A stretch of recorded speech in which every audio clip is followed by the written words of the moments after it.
오늘 하나님께서 우리에게 주시는 말씀은 마태복음 4장 8절에서 11절 말씀입니다. 마태복음 4장 8절에서 11절 말씀입니다. 우리 하나님의 말씀 함께 읽도록 하겠습니다. 시작.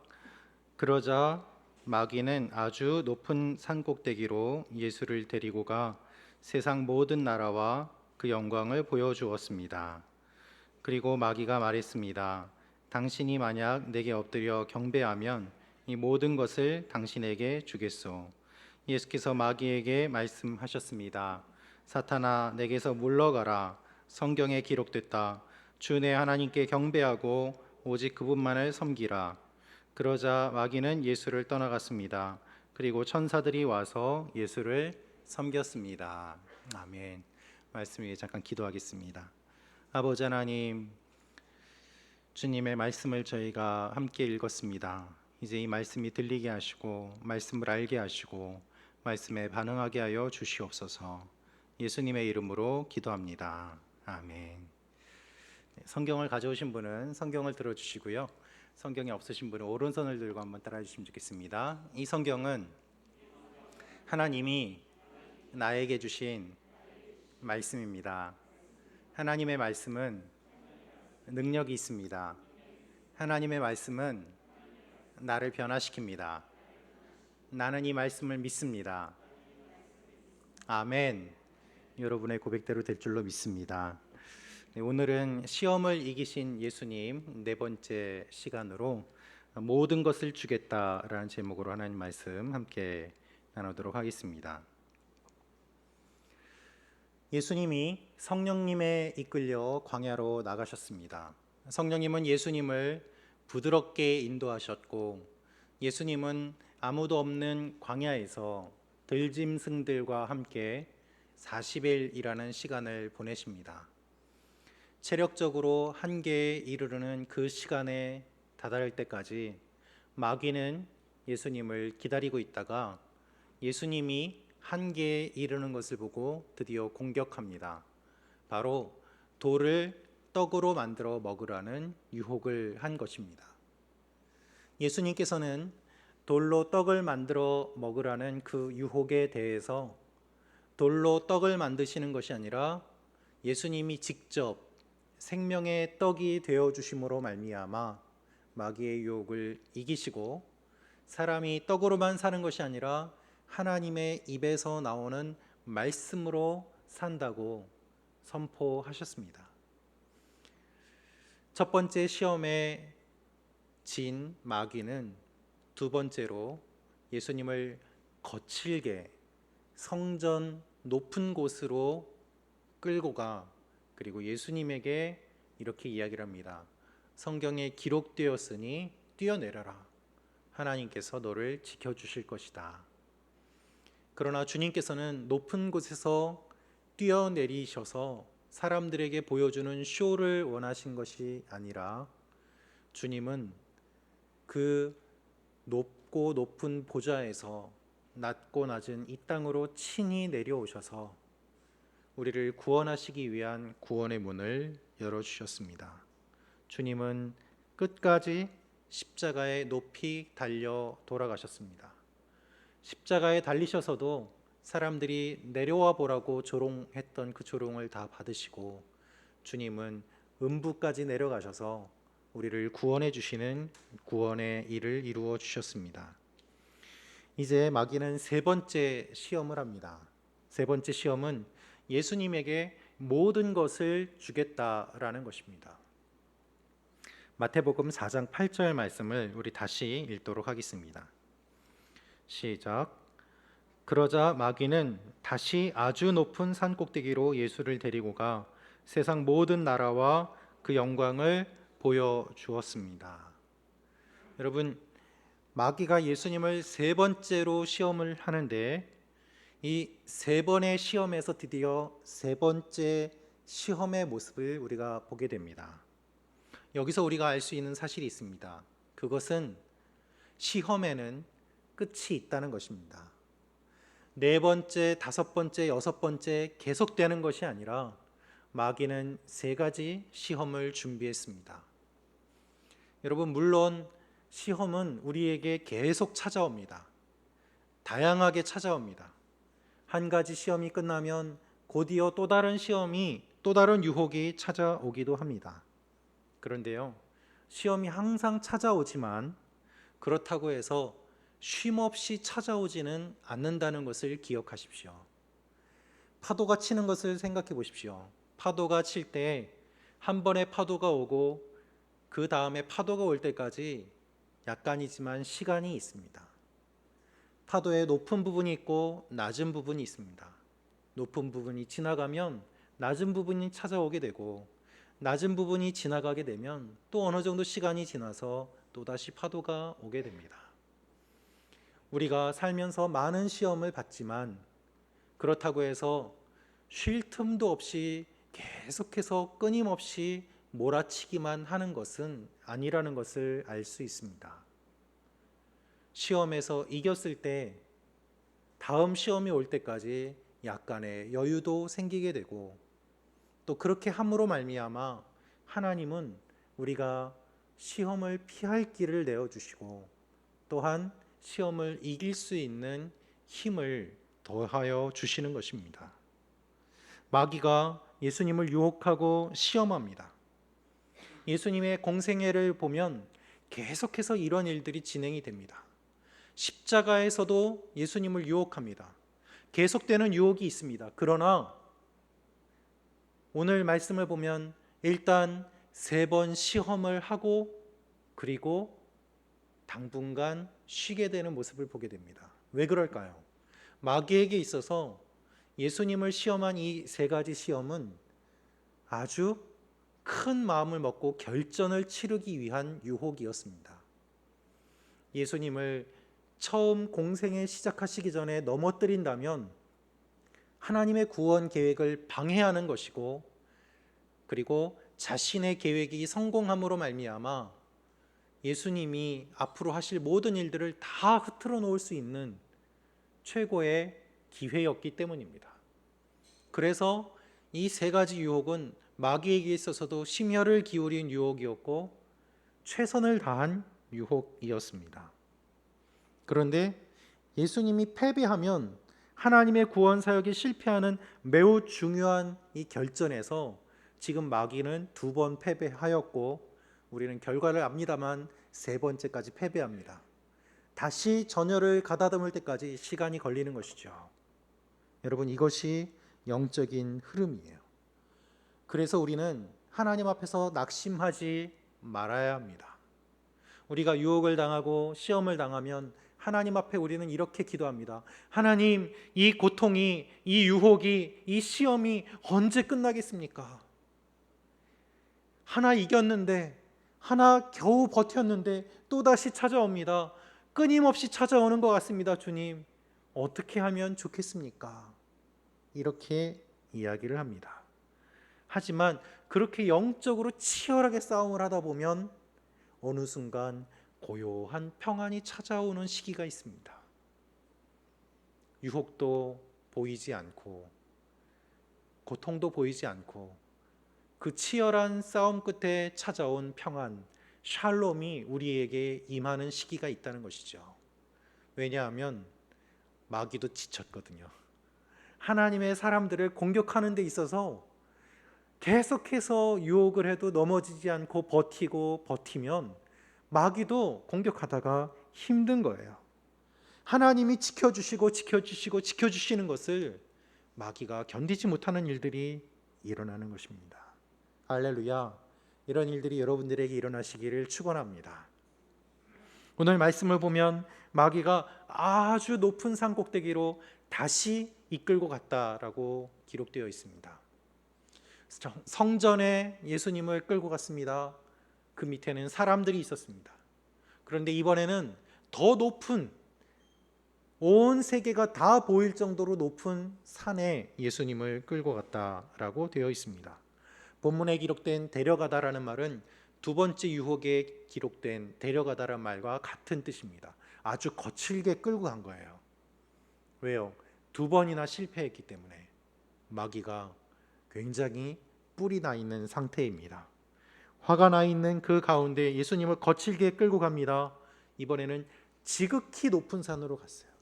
그래서 사람만 보이는 것이 아니라, 성전만 보이는 것이 아니라 다 보일 정도로, 온 세상이 보일 정도의 그곳으로 데리고 갔습니다. 이 말을 보면 이 산이 실제로 존재하는 산인지 어디에 있는 산인지 우리가 짐작해 보기는 참 어렵습니다. 그렇다고 해서 예수님이 환상 가운데 시험을 받으셨나? 그런 것은 아닙니다. 실제로 예수님이 높은 곳에 올라가신 것은 사실입니다.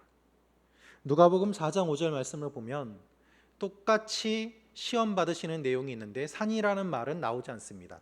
같이 읽겠습니다. 시작.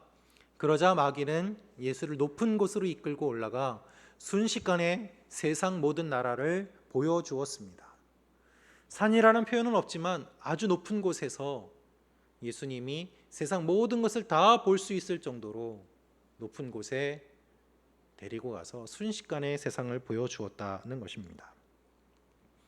성전에서 더 높은 곳으로, 사람들에게서 더 많이 더 넓은 세상이 보여지는 그곳으로. 마귀는 이렇게 말하고 있는 것이죠. 이것으로 만족 못해? 좋아, 그러면 더 큰 거, 더 많은 걸 보여주지 라는 거예요. 더 높은 자리로 올려줄게, 더 좋은 것을 줄게, 더 많이 줄게. 이것이 마귀의 유혹입니다. 유혹의 강도가 더 세지는 것이죠. 성전에서 사람들을 봤습니다. 뛰어내려, 그러면 너는 유명해질 거야. 그런데 거기에서 진 마귀는 이제는 세상을 보여주면서 세상을 다 주겠다라고 이야기를 하고 있는 것입니다. 여러분, 이것이 유혹의 본질이에요. 유혹은 작은 것에서 시작하지만 점점 커집니다. 이것이 죄의 본질입니다. 죄는 작은 것으로 시작하지만 점점 커집니다. 중독의 본질입니다. 작은 것에서 점점 심하게 깊이 들어가는 것이죠. 더 큰 자극을 원합니다. 여러분, 어떤 분은 작은 유혹에는 이깁니다. 그런데 큰 유혹에 넘어지는 분들이 계세요. 그런데 어떤 분들은 작은 유혹도 넘어지고 큰 유혹도 넘어집니다. 많은 분들이 그렇죠. 그런데 사탄은 작은 유혹에 넘어지지 않는 사람들을 위해서 더 큰 유혹을 준비하고 있습니다. 쾌락에 탐닉할수록 그 사람은 더욱더 강한 쾌락을 원합니다. 우리의 뇌는 더 큰 자극을 원합니다. 마귀는 그것을 너무 잘 알고 있어요. 그래서 온 세상을 보여주면서 이야기하고 있습니다. 세상을 다 주겠다라는 것이죠. 그러나 예수님은 우리와는 다릅니다. 예수님은 이런 상황에서 우리와 똑같은 반응을 보이지 않으세요. 마귀는 이렇게 구체적으로 유혹을 합니다. 우리 8절에서 9절 말씀 다시 한번 읽겠습니다. 시작. 그러자 마귀는 다시 아주 높은 산꼭대기로 예수를 데리고 가 세상 모든 나라와 그 영광을 보여주었습니다. 그리고 마귀가 말했습니다. 당신이 만약 내게 엎드려 경배하면 이 모든 것을 당신에게 주겠소. 여러분, 내게 경배하면 이 모든 것을 당신에게 주겠소라고 이야기합니다. 8절에도 모든 나라, 9절에는 모든 것, 모든이라는 말이 반복되어 기록되어 있습니다. 여기 기록된 모든이라는 것은 이 전체, 원어로는 코스모스라고 되어 있습니다. 우리가 잘 알고 있는 그 말입니다. 우주를 가리킬 때 코스모스라고 하죠. 이 우주 전체를 다 너에게 주겠다라고 마귀가 이야기를 하고 있는 거예요. 어떻게 하면요? 절하면. 세상의 영광을 다 보여주면서 그 모든 것을 주겠다라고 이야기를 합니다. 세상의 밝은 것, 세상의 영광, 화려한 모든 것들을 다 보여주고 주겠다. 여러분, 이 세상도 영광이 있습니다. 그것은 분명한 사실입니다. 그러나 이 세상의 영광이 하나님의 영광과 다른 점은 무엇입니까? 이 세상의 영광은 영광만 있는 것이 아니라 그 뒤에 영광이 큰 만큼 큰 그림자도 있다는 거예요. 하나님의 영광은 그림자가 없습니다. 하나님은 회전하는 빛이시요 그림자도 없으신 분이시기 때문에 하나님의 영광은 그림자가 없어요. 모든 사람들에게 온 세상에 동일하게 비치는 것이 하나님의 영광입니다. 그러나 이 세상의 영광은 무엇입니까? 그림자가 있습니다. 건물이 크고 화려할수록 그 건물 때문에 가려지는 많은 영역들이 있는 것이죠. 그것이 세상의 영광이에요. 영등포에 광야교회라는 교회가 있습니다. 지금은 사역하시는 임명희 목사님도 유명해지셨고 많은 분들이 그 광야교회를 알고 후원도 하시지만 그 쪽방촌에 광야교회가 세워진 지 얼마 되지 않았을 때 광야교회를 방문한 적이 있었습니다.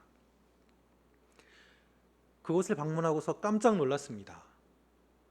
왜 놀랐는가 하면 그 영등포역에 화려한 큰 백화점 바로 옆 골목으로 들어가면 거기가 쪽방촌이었기 때문입니다. 수없이 많은 사람들이 오고 가는 건물, 그리고 화려하고 놀랍게 아름답고 풍요로운 그 백화점 바로 옆에 먹을 것이 없어서 날마다 자신의 몸을 팔면서 살아가는 그러한 분들이 쪽방촌에 모여서 살아가고 있었습니다. 여러분, 세상의 영광이 그런 것입니다. 서울역은 어떻습니까? 전국 어디든지 가는 그 사통팔달의 그 역 바로 길만 건너면 경찰서 뒤쪽으로 화려한 건물들 뒤쪽으로 수많은 노숙자들이 생활하는 공간이 있습니다. 그것이 세상의 영광이고 그것이 세상의 모습입니다. 빛과 그림자가 있음에도 불구하고 마귀는 영광만 보여주면서 내게 경배하면 이것을 주겠다라고 이야기를 하고 있습니다. 여러분, 우리는 눈에 보이는 세상의 영광을 보면서 그것을 부러워합니다. 왜요? 화려하기 때문이죠. 그러나 여러분, 마귀는 언제나 진실을 이야기하지 않습니다. 반만 이야기해요. 영광만 이야기해요. 그림자는 이야기하지 않아요. 영광을 주겠다. 세상의 영광을 준다고 하지만 그 영광 뒤에 있는 그림자는 이야기하지 않습니다. 마귀는 거짓말쟁이입니다. 지금 속이고 있습니다. 눈앞에 놀라운 장면을 펼쳐주고 있지만 다 이야기하고 있진 않아요. 그것을 보여주면서 나에게 한 번만 절을 하면 이것을 다 주겠다라고 이야기를 합니다. 잠깐만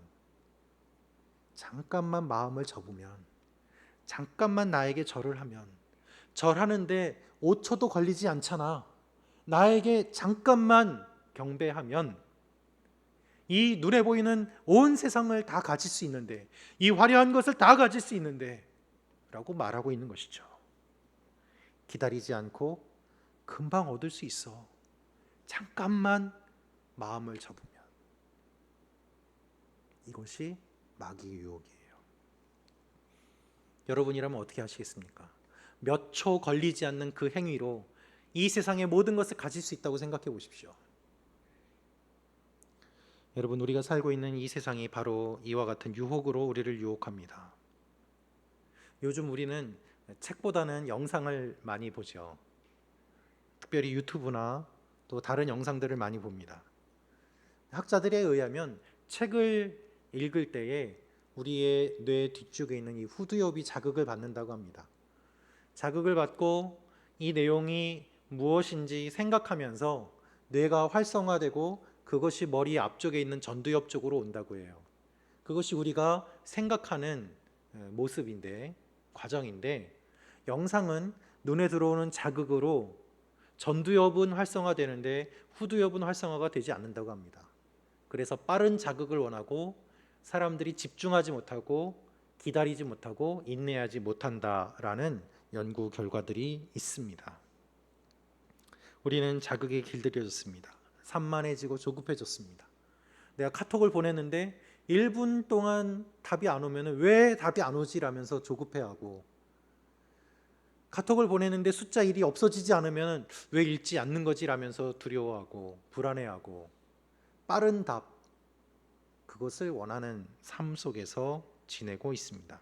마귀는 언제나 눈앞에 보이는 것만 보여줘요. 그것으로 우리를 유혹합니다. 그러나 하나님은 보이지 않는 것을 소망하며 인내하라고 하십니다.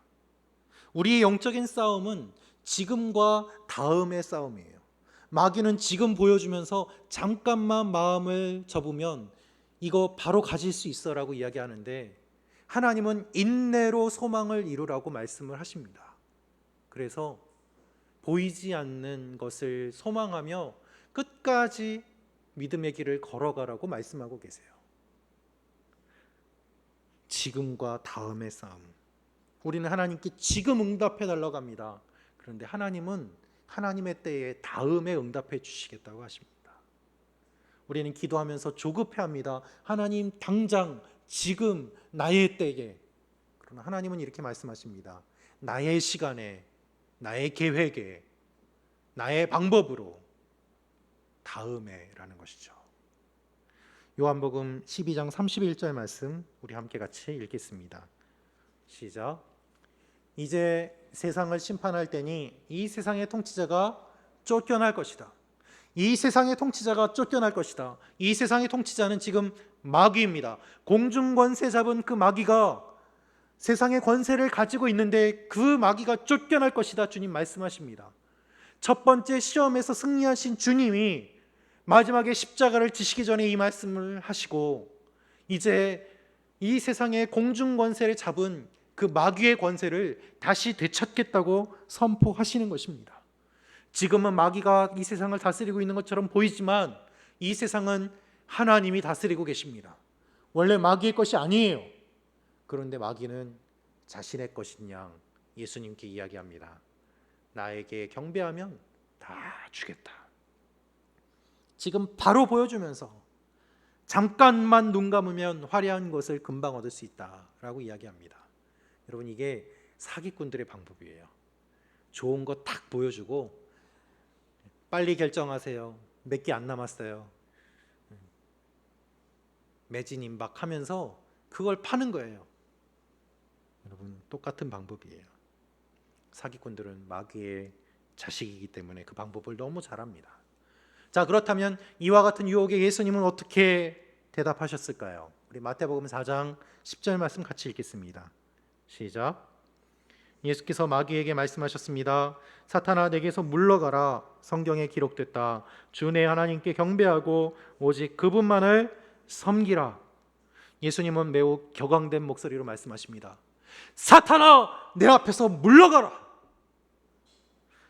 사탄아, 물러가라. 어디 하나님을 두고 너에게 경배하라고 이야기를 하느냐라는 거예요. 예수님은 매우 분노하십니다. 마귀는 하나님을 모독했기 때문이에요. 여러분, 예수님이 화나시면 무섭습니다. 얼마나 무서울까요? 마귀가 도망갈 만큼 무섭습니다. 할렐루야. 여러분, 예수님이 성전에서 분노하시며 청결하게 하시는 모습을 보십시오. 상을 뒤엎으시고 성전을 청결하게 하셨습니다. 예수님 안에는 거룩한 분노가 있습니다. 그래서 이야기하십니다. 사탄아, 물러가라. 죄에 대해, 악에 대해 주님은 분노하세요. 영적인 간음에 대해 주님은 분노하세요. 예수님은 이 마귀의 교만을 참으실 수가 없었습니다. 첫 번째, 두 번째 유혹은 말씀으로 점잖게 하셨지만 이 세 번째 유혹은 주님이 분노하시면서 말씀하십니다.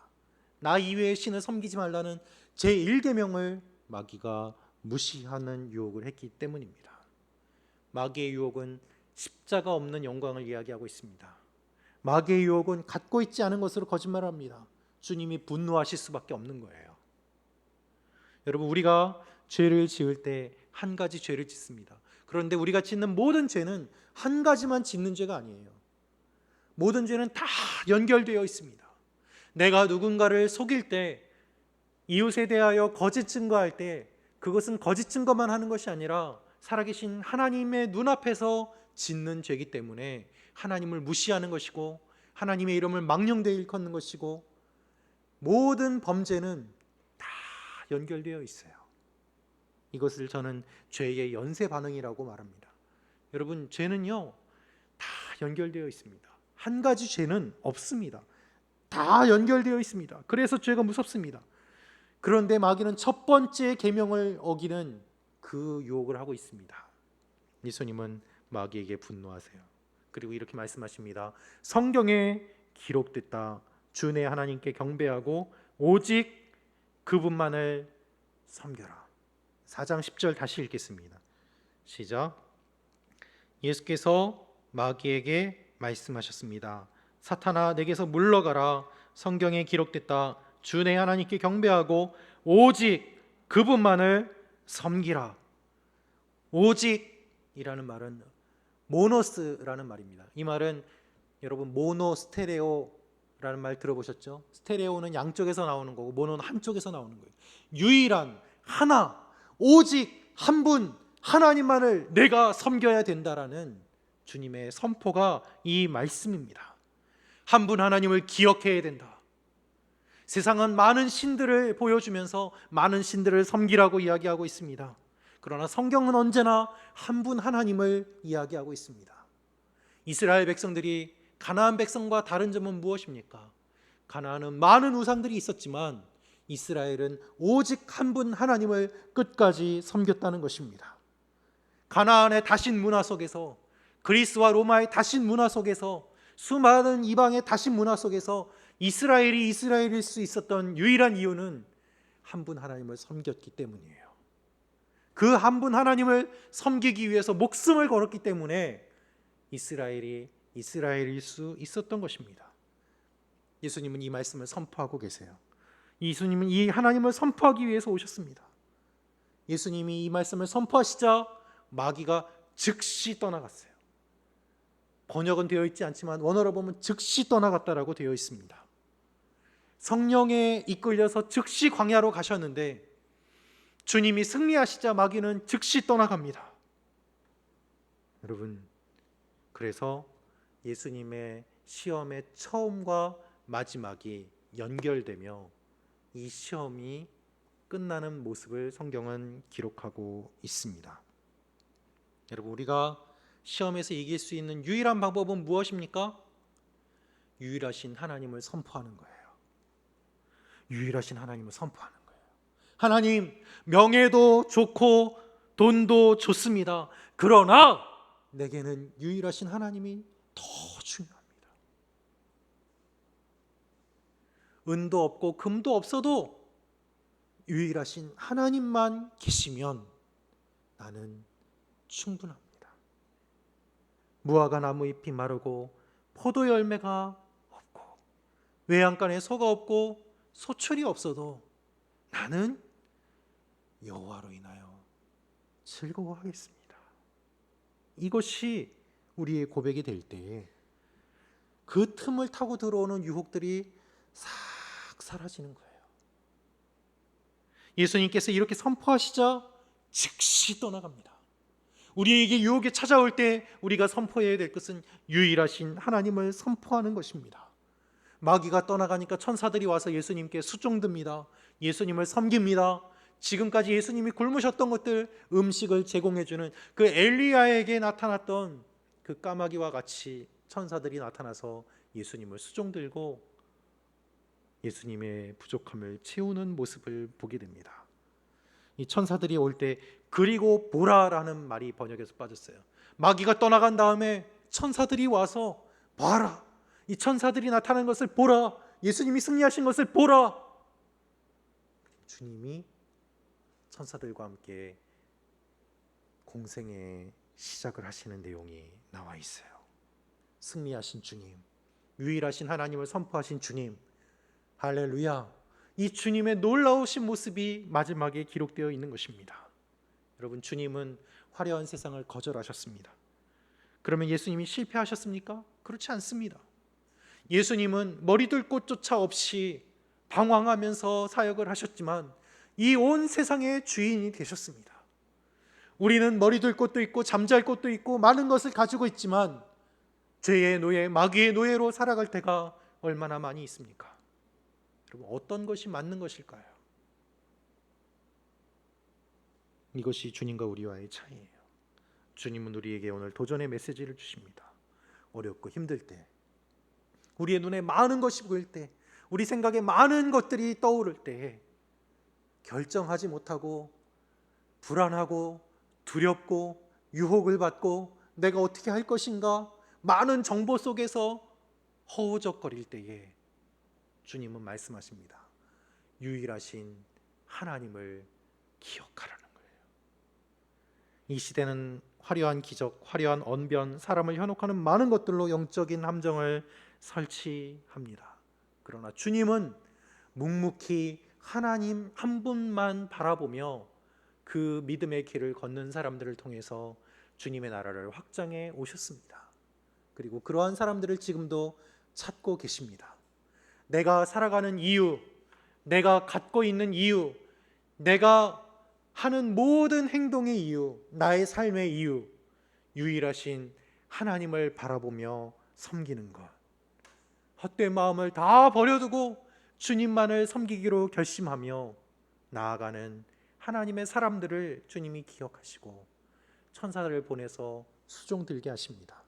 그래서 가진 것이 없지만 부유하고 약하지만 능력이 있고 세상에서 조롱받지만 세상에서 승리하는 사람들이 되는 것입니다. 예수님이 시험에서 이기셨습니다. 우리도 주님과 같이 승리할 줄로 믿습니다. 그러한 삶을 사시는 여러분과 제가 되기를 주님의 이름으로 축원합니다. 할렐루야!